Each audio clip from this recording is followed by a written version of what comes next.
Good afternoon, everyone, and welcome to today's webinar, Privacy Reloaded, How ISO IEC 27701 2025 Privacy Information Management System Redefined Digital Trust.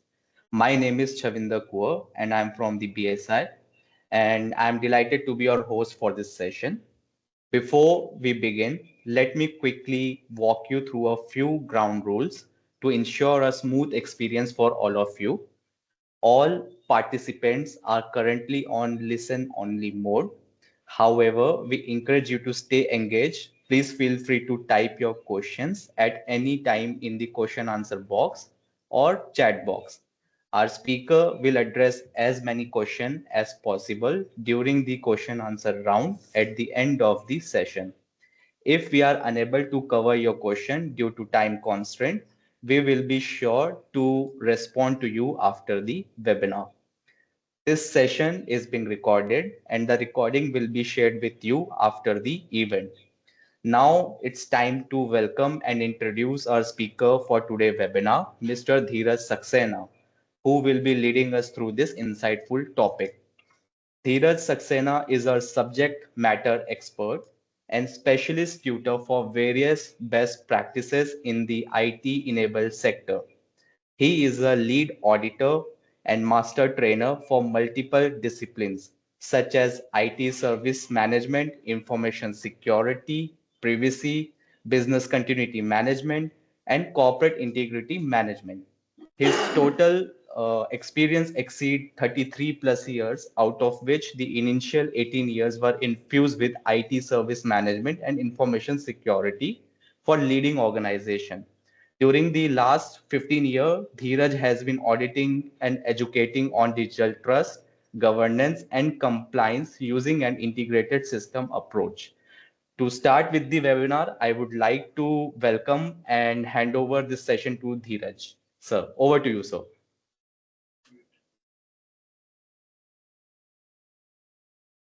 All right, I hope you can hear me. Thanks so much for joining this 1 hour webinar. The overall aim is to introduce you to the changes in the new standard, which is ISO 27701. And before that, we want to just set the context for 3 minutes. How is privacy a strategic enabler for your business? Then we will deep dive into the standard. We'll talk about the mandatory sections, which is clauses 4 to 10. We'll also talk about the new and expanded controls for privacy as per this ISO standard. We'll then look at how to achieve an integrated management system using privacy, information security, as well as AI, because without information security and AI, your solutions which your organization is providing may be incomplete.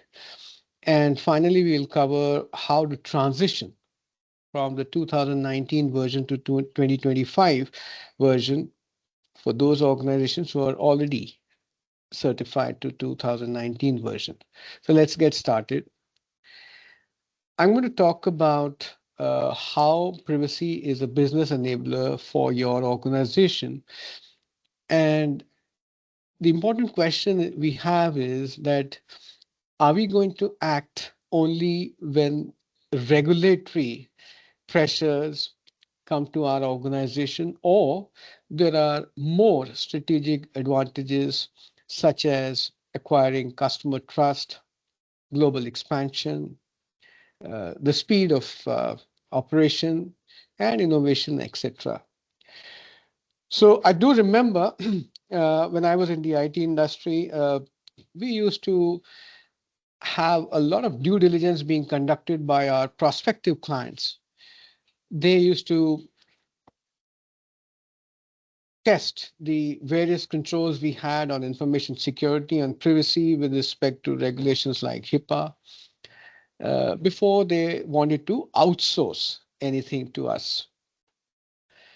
In today's world, irrespective of the regulations, when the customer is about to share their data with you, your organization, it's imperative that you demonstrate during the due diligence the effectiveness of the privacy, information security, AI controls that you have. Otherwise, you're at the risk of losing the contract.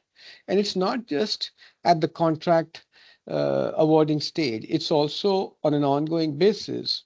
Customers are doing due diligence every year in the form of second party audits.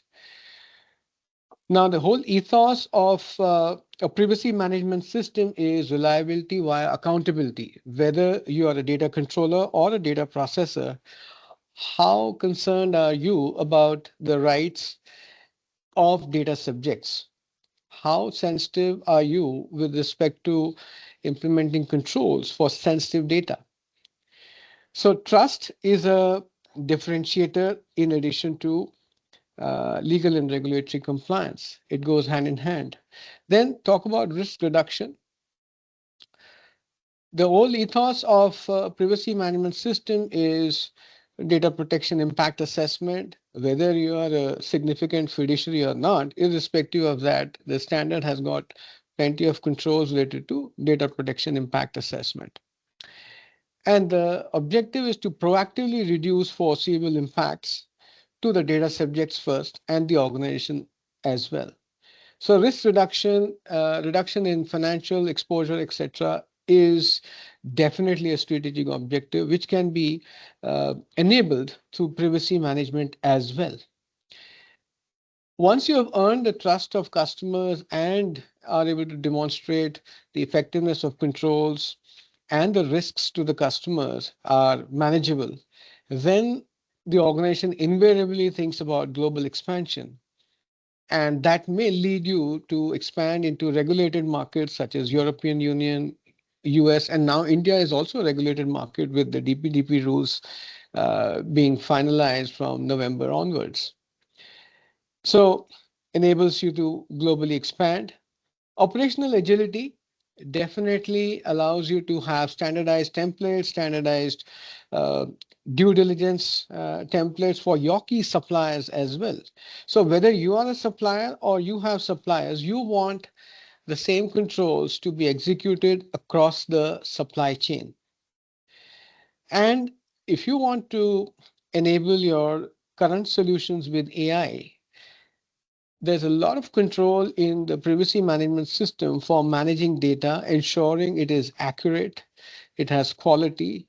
Data minimization, as you know, is a principle, and there are many controls related to purpose limitation, data minimization, which go hand in hand with actually sanitizing the data before you train it, before you train your AI model with that data.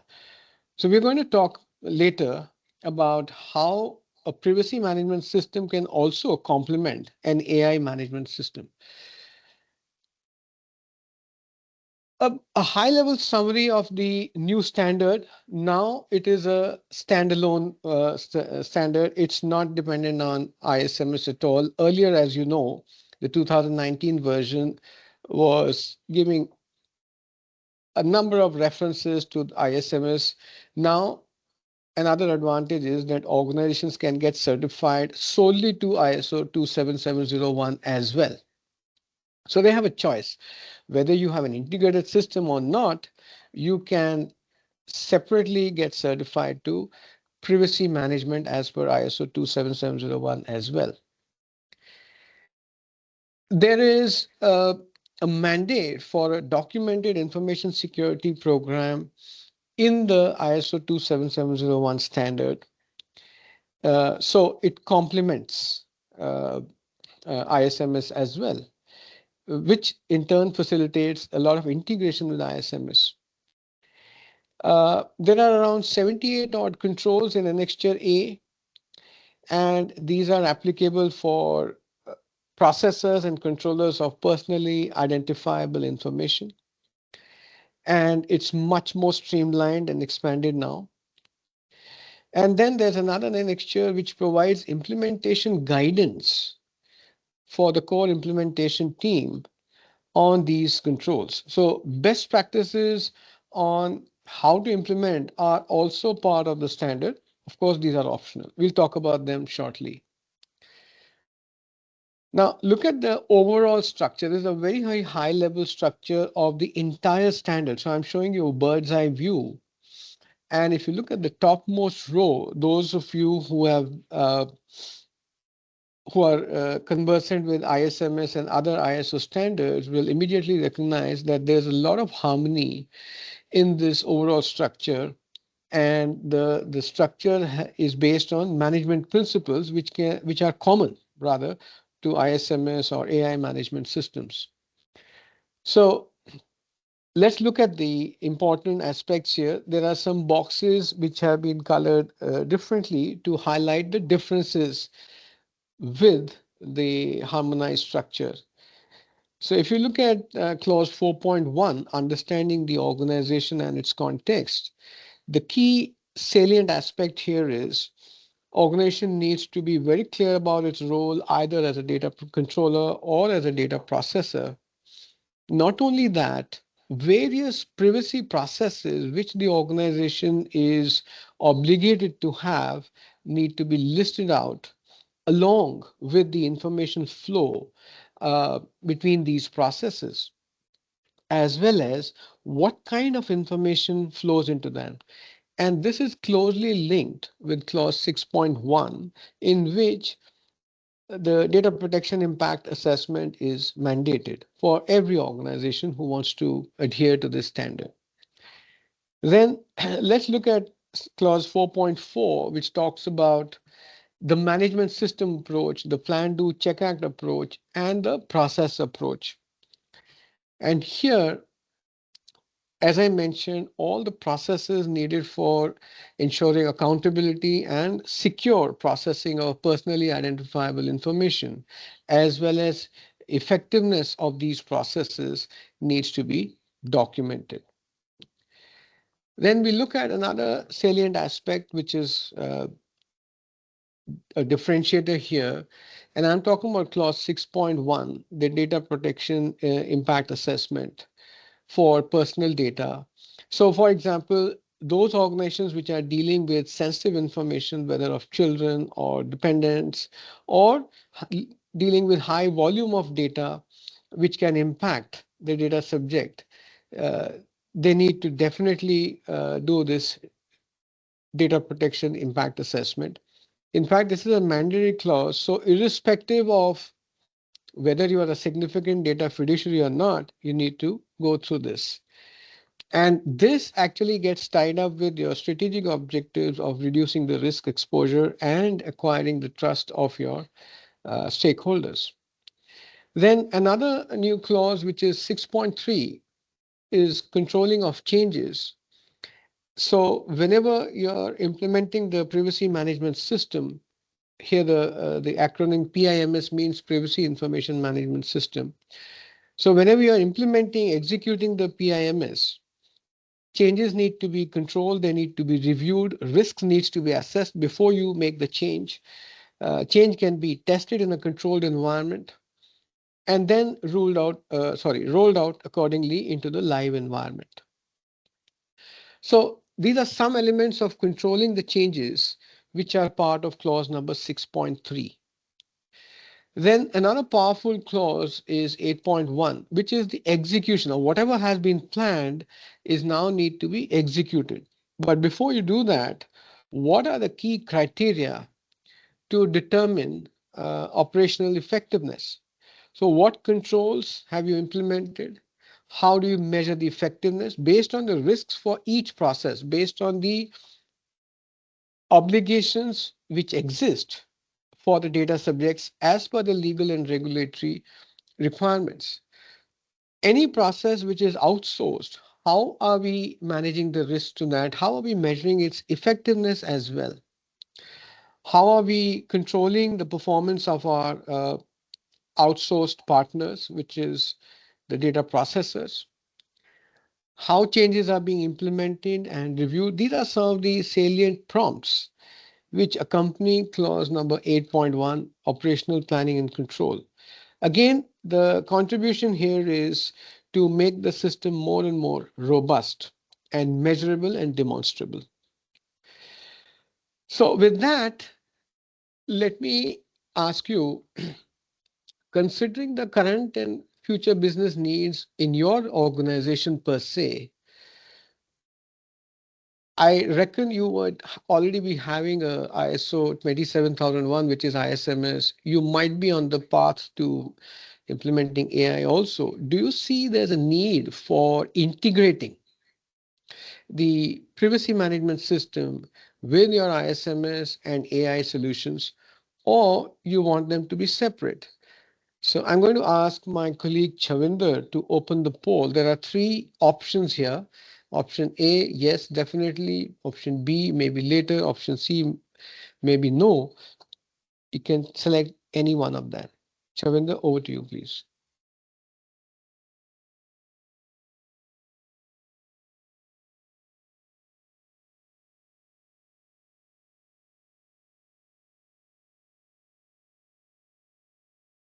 I have launched the poll question. I request every participant to please select one of the option you can see on your screen.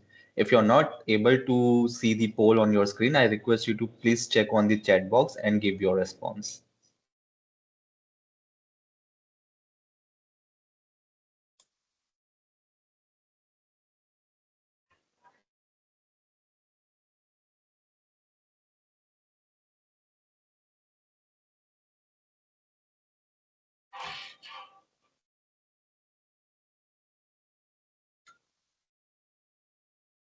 Closing poll in next 5 seconds.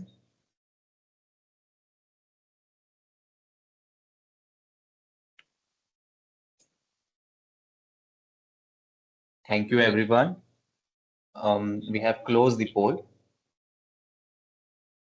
and yes, sir, we have responses. So 80% people are saying definitely they need the structure, and 20% maybe later, and there's 0% who saying maybe no. So I really appreciate the clarity uh, within the audience. Uh, and most of them are wanting to integrate to minimize on duplication of work and rework, and effort as well needs to be streamlined. So appreciate that. Thank you. Let's move forward now.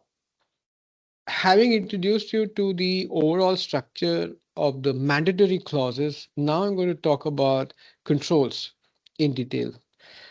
The Annexure A is made up of 78 different controls, 31 controls specific to data controllers. The word PII means personally identifiable information controllers, and 18 controls specific to processors of personally identifiable information, and then 29 controls which are so common that and so fundamental that both controllers and processors and entities need to have them, such as a policy and an organization structure and objectives and so on and so forth. Let's have a deep dive into them.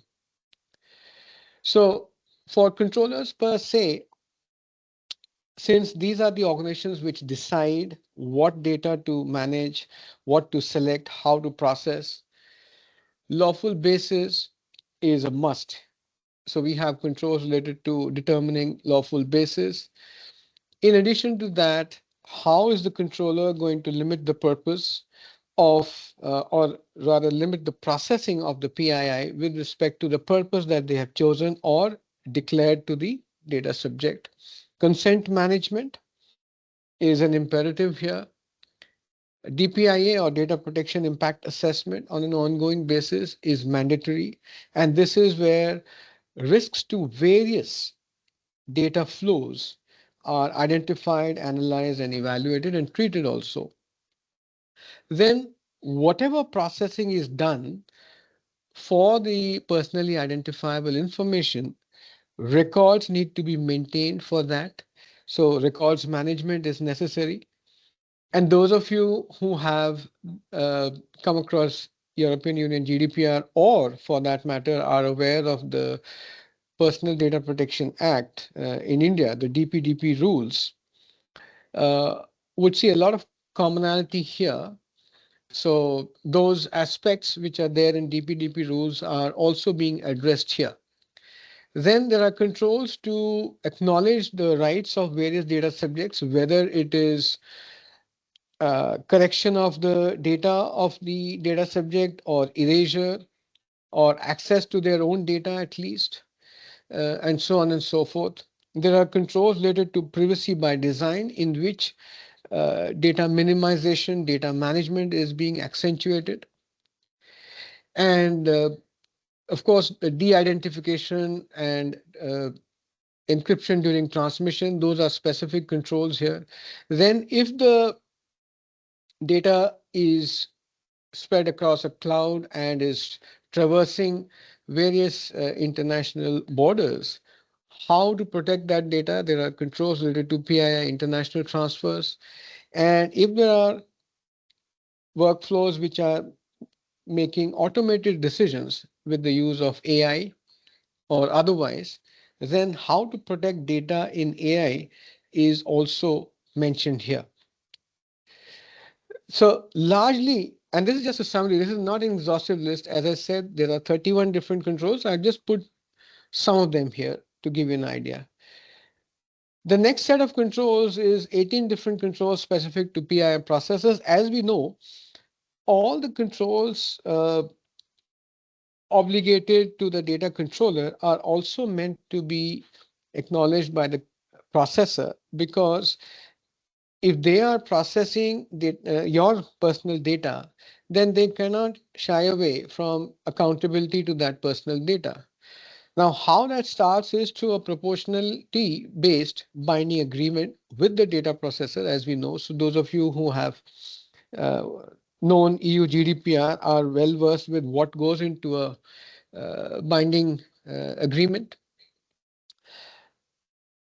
Fundamental principles such as purpose limitation, maintaining records while processing, acknowledging rights of data subjects in consultation with the PII controller, managing data in terms of transferring it or disposing it off, and so on and so forth. Or if even if they subcontract to another processor, then what is their responsibility? All those are put in this uh, table called A.2, which has 18 controls for PII processes. And the third section, A.3, talks about 29 controls for both PII controllers and processes. As I mentioned, some of the fundamental controls, such as having a policy, having an organization structure for privacy and governance mechanism for privacy, then the basic ones which are part of ISMS, such as uh, classification and labeling of personal information, having an access control policy, differential access, role-based access, having a system of internal audits, uh, then very clearly ensuring that incident management procedures are aligned with regulatory obligations. Uh, and if they want to outsource this further to supplier, then what are the controls?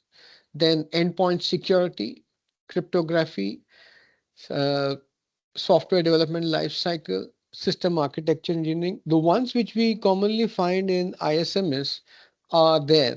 The most important ones are there in A.3. So that's a high level view of annexure A.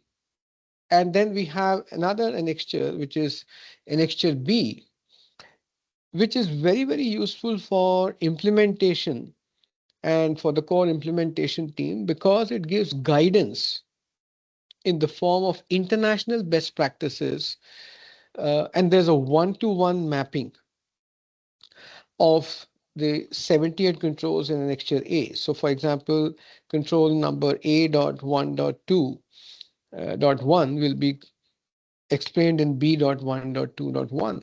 So one-to-one mapping.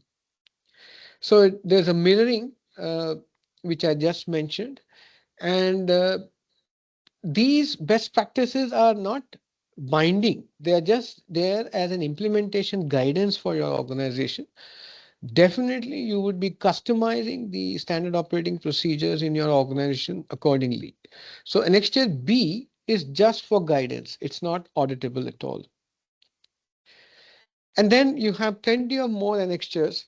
As you know, ISO 27701 is readily aligned with various international regulations such as GDPR. So you have Annexure D, which is giving you the mapping to the European Union GDPR.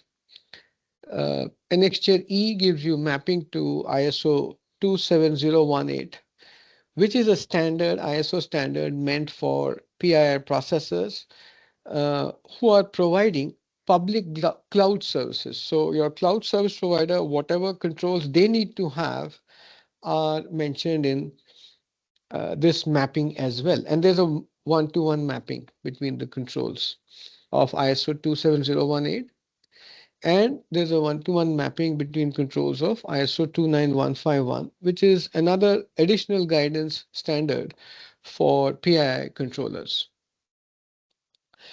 And then we have annexure F, which is correspondence with the earlier version for backward compatibility. So these are the informative annexures, just for the sake of information so that you can do a mapping and demonstrate compliance accordingly with some of the other best practices or regulations. With this, let's have another question for you. As a key decision maker, do you think the controls in this new standard, which you talked about in the few slides before, along with the guidance for implementation, can provide a comprehensive approach for your privacy management program?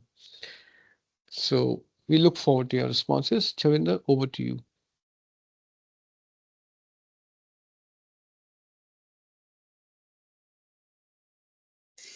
Thank you, sir. I have launched the poll question. I request every participant to please give your responses over the poll. Um, we have opened this poll for next 15 seconds and then we'll announce the result.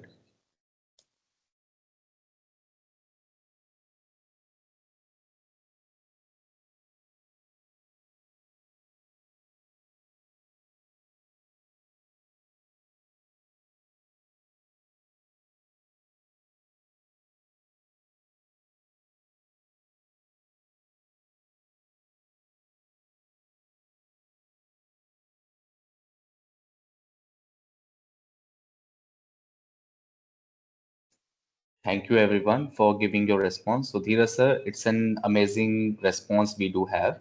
75% people are saying they yes reasonably as per ISO worldwide acceptability, and 24% think maybe need to explore details. Over to you.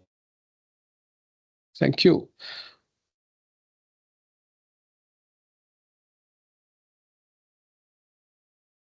All right. So it's heartier to know that ISO's acceptability is being acknowledged here. Uh, I think it is one of the vehicles for acquiring customer trust, which in turn is a strategic objective for any organization. Let's look at how the harmonized structure facilitates integration with your existing ISMS and AI management system as well. So at the top, you have the strategic objectives, which we spoke about initially: customer trust, global expansion, operational agility, reducing the risk exposure, and enabling innovation through AI or other means. Those are the strategic objectives at the top. Leadership has a very, very instrumental role. The top management of the organization has a very instrumental role in ensuring that the privacy management system continues to be effective. So, whether it is determining the context or the important success factors which can enable the privacy management system to achieve the strategic objectives, or it is the communication of policy repeatedly, the formalizing of the roles and responsibilities of various people, top management support is imperative. Then coming to execution per se, supporting the implementation team and the core operations team uh, with not only the budget, but also the infrastructure and the competence is again the accountability of leadership as per the standard. And then coming to evaluation, which is comprising the reviews of the overall privacy management system by the CXOs at the top management level, plus facilitating internal audits and continual improvement. So, instilling the whole privacy culture is one of the salient accountabilities of the top management here. Now, this approach is common to ISMS and AIMS, which is AI management system. And this common approach can help reduce rework by the top management. They can have integrated reviews. They can have an integrated budget for PIMS and ISMS and AIMS. They can have an integrated audit uh, being mandated for the organization because it's very difficult to separate information security from privacy as well. So integration, as you all pointed out earlier in the poll one, is is a must according to me, without which not only rework happens, but incidents may happen because then people operate in silos, which we don't want. In terms of expectations from leadership, embedding a privacy culture through their repeated communication, through their repeated reviews, they need to ask the right questions related to privacy. Unless they are asking the right questions, execution may not be effective at all. Unless they are monitoring and reviewing the key performance indicators and key control indicators, and that should be linked to the performance management of various roles. Unless that is done, you may not have a privacy culture in the organization.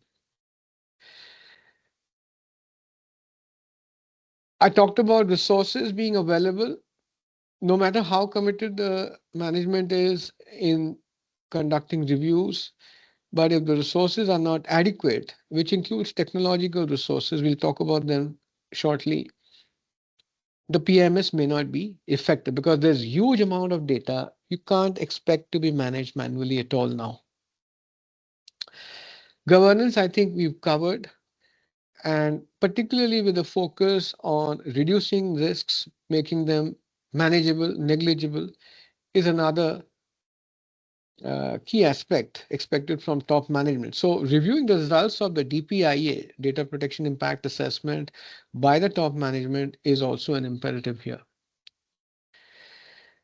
Let's talk about how your privacy management program based on ISO 27701 can complement your AI solutions based on ISO 42001. So as you know, ISO 42001 is a new standard, relatively new, which came up in 2023 for responsible AI, trustworthy AI.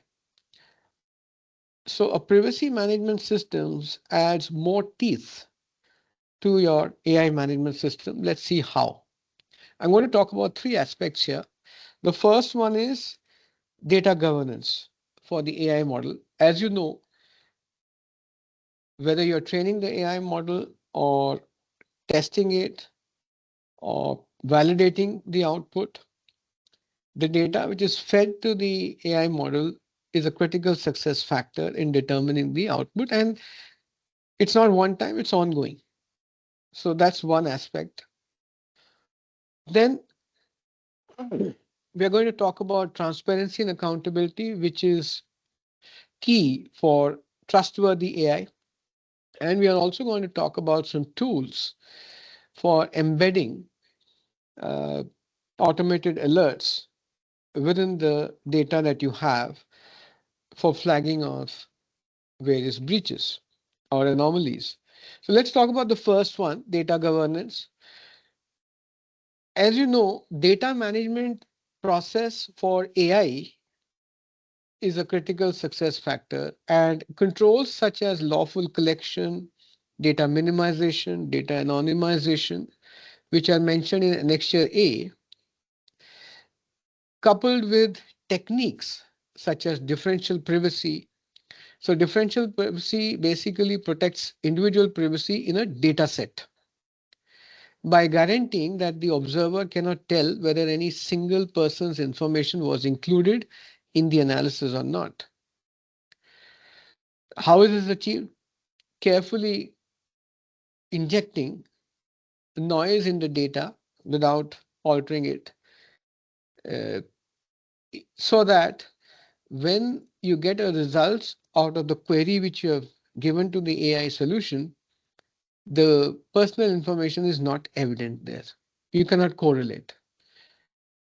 So if you can integrate data management as per the controls of Annexure A in ISO 27701 with tools such as differential privacy and data perturbation. Data perturbation is a data security technique where noise is added to the data that obscures real data and enhances data privacy. So even if you're not doing it in the data sets through differential privacy, data perturbation is an important step in your data management process for AI.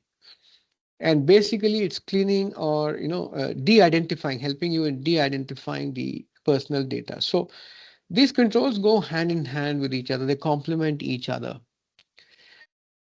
So PI controls can strengthen your data management process in your AI lifecycle. I think that's the bottom line here. Let's look at data bias, which can be due to various factors. Where it could be due to sampling bias, it could be due to cultural bias or algorithmic bias.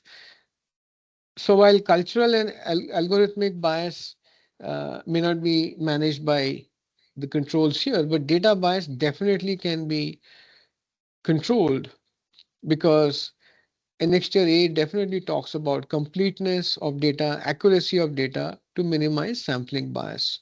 So sensitive attributes such as those corresponding to race or health, etc., are flagged and controlled, making your personal information, sensitive personal information, more secure. Let's talk about explainability, which is a key feature in any AI model. And what it means is that are the decisions made by the AI model explainable or not? So if you have a AI model which is deciding whether your loan application can be approved or not based on your credit worthiness, and if there's a decision which is not favorable to you, your application, is there a clear-cut justification of why did the AI make this decision? Now that becomes easier when you implement privacy controls related to data flows. So documenting how the data flows are happening, what kind of controls are there, are the logs being generated throughout the flow of the data or not, that will help you to dig out why a particular decision was made and get back to your client more easily with the rationale behind that. So audit trails throughout the data flow will help you add to the explainability. And these controls are also there. I've mentioned the control number there. So plenty of controls to log all the exceptions, anomalies, and how data is being processed throughout the life cycle. That will help in explainability as well. And the last one talks about automated alerts. So due to the humongous data you have, obviously manual reviews of data may not be practical. You need tools for that, and you need tools like, say, federated learning, which is basically a decentralized machine learning approach that trains an algorithm across multiple edge devices or servers. Uh, so you're basically taking the AI model and helping it learn at the edge or at the endpoints. So even if, for example, in the medical industry, just an example here, these models can monitor patient data from various endpoint devices, and deviation from any expected health patterns can trigger immediate alerts to healthcare providers. So what we're saying is that you need to integrate these alerts, which you already maybe you have done, but then ensure that if anomalies or exceptions are being made in the personal data processing, then those alerts are being sent to the data controller so that immediate action can be taken before the impact increases.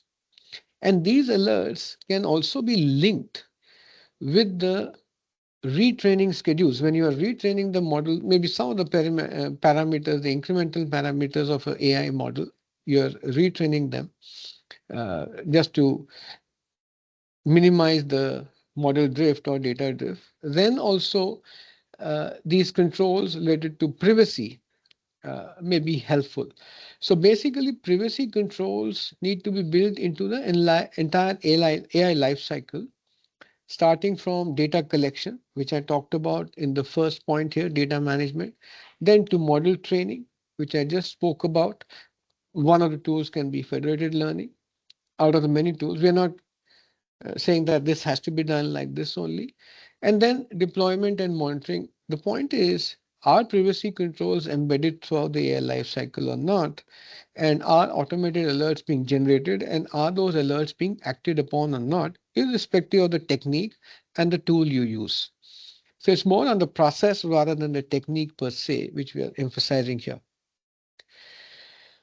Here, just for the sake of understanding, we are doing a comparison. This is just an abstract between some of the salient aspects of the Digital Personal Data Protection Act of 2023, which was finally given shape by the rules which were promulgated in November this year. And we're comparing them with some of the controls here. This is more for information. So whether it is consent management, in which consent is explicitly informed, revocable, and data principals do have withdrawal rights. I put some controls there. Then data subject rights, rights to access, correction, erasure, portability, grievance redressal, which are all part of DPDP. I put some controls there also, whether it is privacy notice. Obviously, in the DPDP, we have the system of consent managers, etc., which is a bit more specific. So you'll have to customize your procedures according to that, but the controls are there. The overall controls are there. Then if there's a breach, how to respond to the incident, what kind of notification to give to the PII principals or the data subjects. If if the data, sensitive data of children and vulnerable groups is being processed, then what kind of controls? We talked about DPIA, etc. All that are there. The most fundamental controls, data minimization, purpose limitation, and obfuscation, I think we've already touched upon.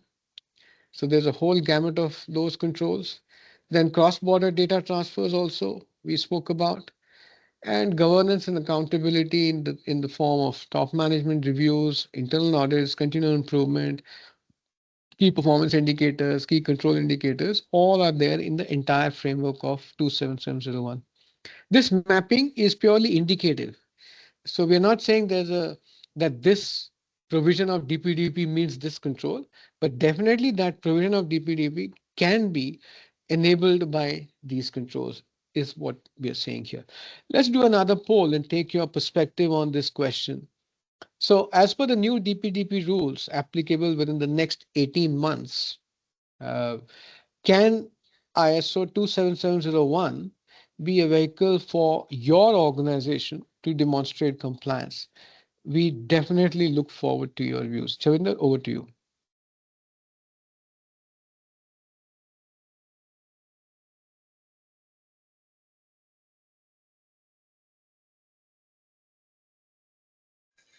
Thank you, sir. The poll has been launched. I request everyone to please respond on the poll. You can see the poll on your screen.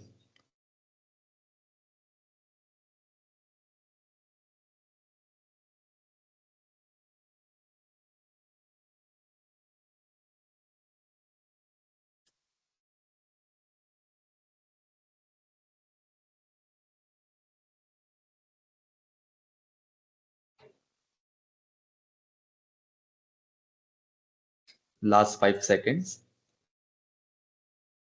Those who cannot see the poll on their screen, they can come to their chat box and can give their answer. Thank you. So, sir, we have 69% who saying they are very much confident. 31% they are saying maybe need more detail, and yes, 0% saying maybe not. Over to you. All right. Thank you so much, Chavinder. Again, I think uh, very encouraging response here. And people who need more details definitely are welcome to contact BSI um, and get trained as well accordingly. Let's move forward. So basically, as a summary, what we're saying is that the new ISO 27701 is the standalone standard, can be readily integrated with other management systems such as ISMS and AI management system as well. It's aligned with EU GDPR. There's a uh, annexure D is there, which I mentioned, which gives a one-to-one mapping. Plus, as DPDP is quite, uh, you can say, inspired by EU GDPR, uh, that mapping is there with DPDP as well. Uh, very process centric approach, very people centric approach, which facilitates a privacy culture in the organization. Lots of emphasis on measuring and reporting various parameters at various levels, whether it is a functional level or top management level. So helps you demonstrate uh, conformance to your stakeholders and acquire confidence more easily, relatively easily. Quick set of steps with respect to transition roadmap. We categorize it into the plan, do, check, act approach. So if you look at the first column on the left, it's all about planning in terms of what are the roles and responsibilities of your organization, what are the uh, key performance indicators, where a data flow is happening, etc. Doing a data inventory per se, what are the expectations of the stakeholders, updating your statement of applicability, your information security policy. It can be integrated with privacy, resource management, training and awareness. All that is part of planning and updating your documentation as well. In the execution stage, whatever risk assessment has been done in the planning, how to treat that, and of course, conducting risk assessment on an ongoing basis. So 8.2 is emphasizing ongoing risk assessment. So, and then implementing and updating the controls accordingly. That is the execution part. This is where all the tools get deployed, all the reporting starts happening, and all the SOPs, rather, standard operating procedures, are implemented. Then once the execution happens, simultaneously, you can start monitoring and measuring. Uh, so before you do that, you would have reviewed the risks related to changes. You would have tested those changes as well, which is part of 8.1. And if you've done that, then it's a good time for you to start measuring them, which is 9.1. Apart from that, do an independent assessment, which is 9.2, and another review by the top management and get their sign off. Obviously, along with the sign off, you would have a lot of suggestions coming up from top management as well.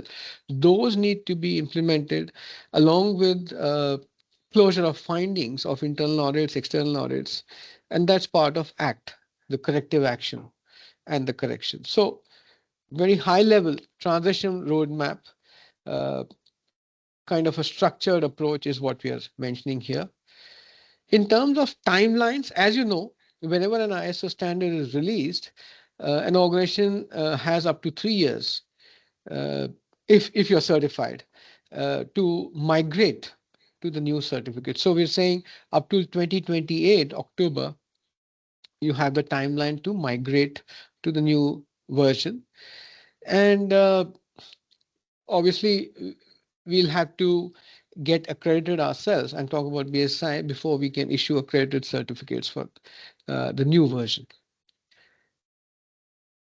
Various ways in which BSI can partner with you at various levels, whether it is the end user awareness in your organization or the top management debriefing to your organization, what is their role? That is first level. Then once that is done, then implementation by the core implementation team. We can equip your core implementation team as well, and conduct process improvement trainings as well. So throughout the life cycle, BSI can partner with your organization in your privacy management program. Let's look at the final question before we end this webinar. Would you like to would you like BSI to partner with you for the following? So your responses are welcome, please. Chavinder, over to you.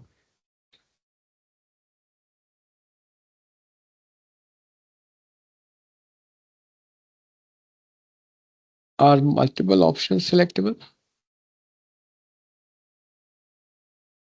Yes, sir. All multiple option can be selectable by people. So we have launched the poll question and we kept open this poll.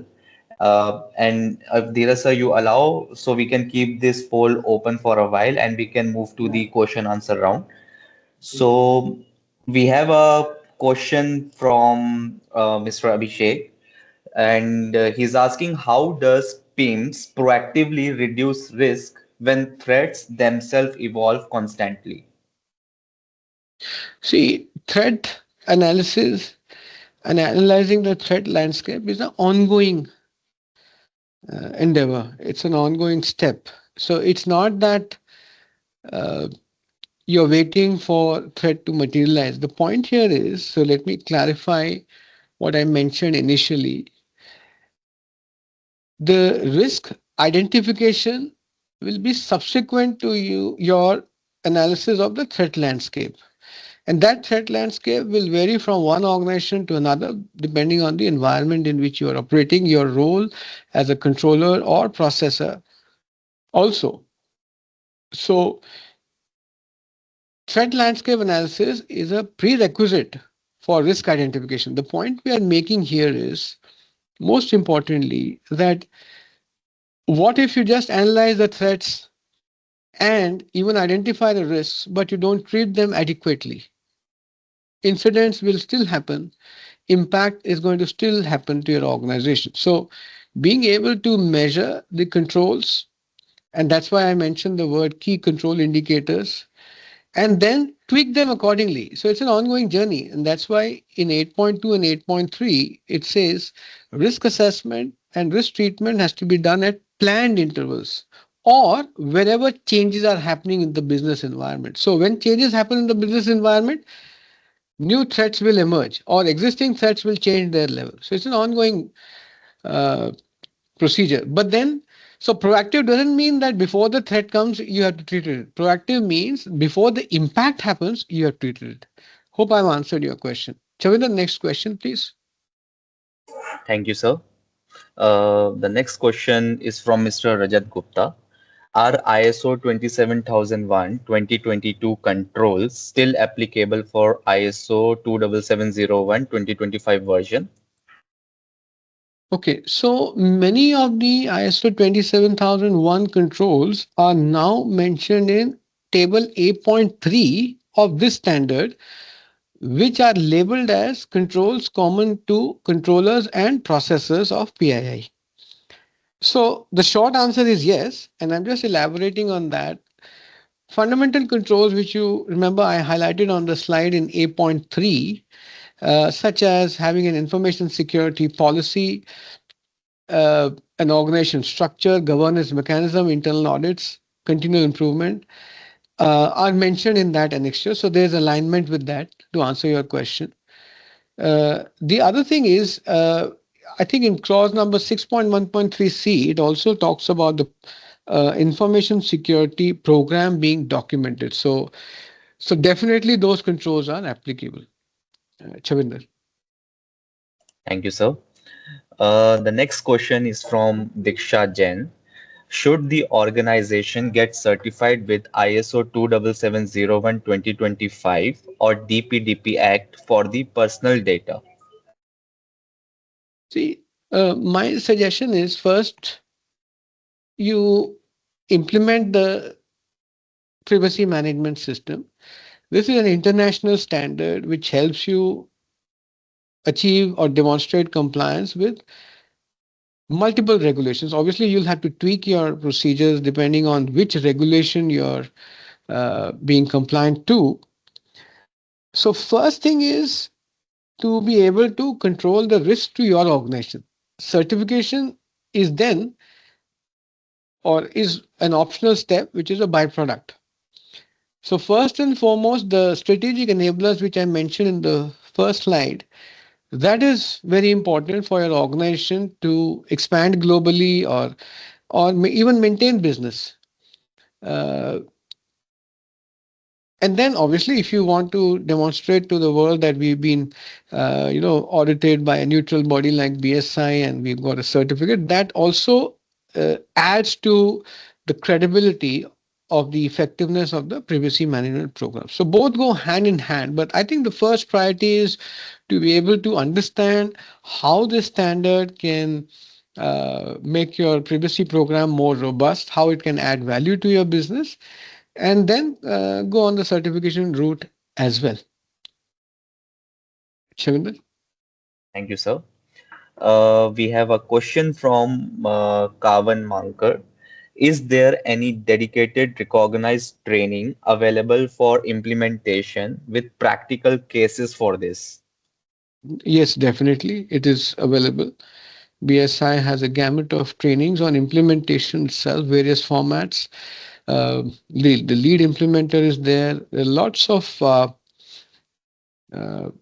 sample templates in the lead implementer training, which can be readily customized later on. So I think those will help the organization jumpstart their implementation process to answer your question. So yes, plenty of sample templates for implementation. We call that a toolkit, which is part of our course material, which is shared with the delegates. Chavinder. Thank you so much, sir. Sir, we do have a lot of question in the chat box also, Mm, but at the moment, I think we almost used the entire 1 hour time. mm, So I would like to give the closing remarks to all the participant, and post this webinar, we will answer all those questions over the email if you mm. allow. So I would like to give a closing remarks to everyone. So Okay. to all the participants who joined this webinar, thank you so much for joining us. And we believe that this session provided a valuable insight and helped deepening your knowledge and understanding the transitions update and DPDP Act. And once again, a special thank you to Dheeraj Saxena, sir, for sharing your expertise and guiding us through the today discussion. As a reminder, the recording of this webinar will be shared with you shortly. If you had any question that we could not address during the live question and answer round, we would follow up with you after this session. And last but not least, on behalf of the entire BSI team, once again, we would like to thank you everyone for your time, engagement, and participation for this webinar. And we look forward to welcoming you for the upcoming webinars. Have a great day and stay safe. Thank you. Thank you, everyone.